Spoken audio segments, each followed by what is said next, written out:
অপরাধ আছে বাবা। এই ভগবানের ভজন যে করব এর কিছু প্রতিবন্ধকতা আছে। এই প্রতিবন্ধকতা কাটানোর জন্য দেখুন, এই যে আমরা ভাগবতটা পেলাম, যে ভাগবতে মহারাজ পরীক্ষিত যেখানে অভিসম্পদগ্রস্ত হলেন, হওয়ার পরে কি করলেন, উনি অভিসম্পদগ্রস্ত হয়ে আসার পরে ওনার ভিতরে একটা অনুশোচনা জাগলো। অনুশোচনাটা কি, যে হায় হায়, আমি এমন একজন মণি, সে ঋষি, সারা জীবন সে ভগবানের সাধনায় থাকে, সে সদা সে ভগবানের সাধনায় রত ছিল, আমি এমন একজন গুণীজনকে আমি অপমান করলাম, অত্যন্ত গর্হিত কাজ করেছি, আমি আসলে ভালো কাজ করি নাই, অনুশোচনা জেগেছে, আমি কাজটা করলাম কি, আমি একটা অনার্যের মতো কাজ করলাম, তার কারণে একজন গুণীজনকে অপমান করা এটা আমার ঠিক হয়নি, অনুশোচনা আসছে। আচ্ছা, সে একটা গর্হিত কাজ করছে, পাপ করেছে, কিন্তু তার অনুশোচনা জেগেছে। আমরা বাবা শত শত অপরাধ করছি, কিন্তু আমাদের ভিতরে কখনো অনুশোচনা আসছে না। মহতের বাণীটাতে বার্তাটা দেখুন, মহতের কি করছে, যদি সে অপরাধ করে, সে ভুল করে, তার ভিতর অনুশোচনা জাগে, কিন্তু আমরা শত শত অপরাধ করেও আমাদের এই অনুশোচনাটা আসে না।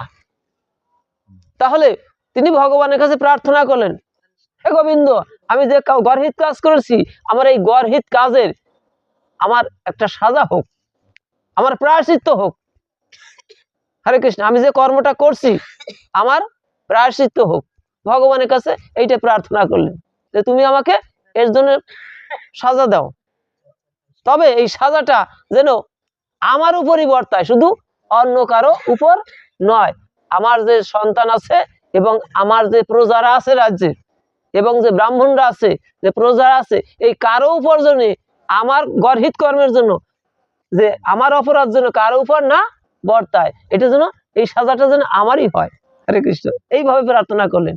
এদিকে শমীক ঋষি যখন শুনলেন যে তার পুত্র শৃঙ্গী অভিসম্পদ করেছে, সে বললো যে শৃঙ্গী, তুমি কি কাজটা করেছো, কাজটা মোটেই ঠিক করো নাই।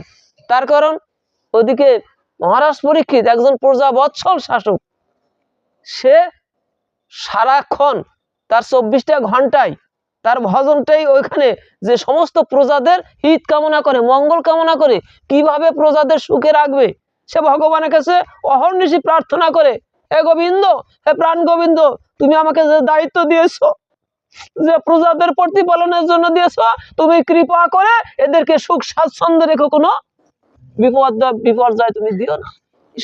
সকল প্রজাদের জন্য মঙ্গল কামনা করে। আর এমন একজন গুণীজন, এমন একজন মহৎ, আর তাকে তুমি অভিসম্পদ করলে, কাজটা মোটেই ঠিক করো নাই।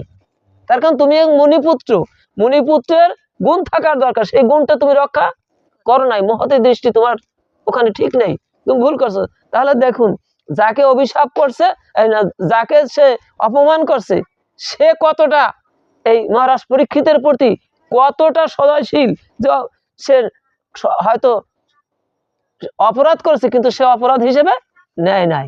হরে কৃষ্ণ।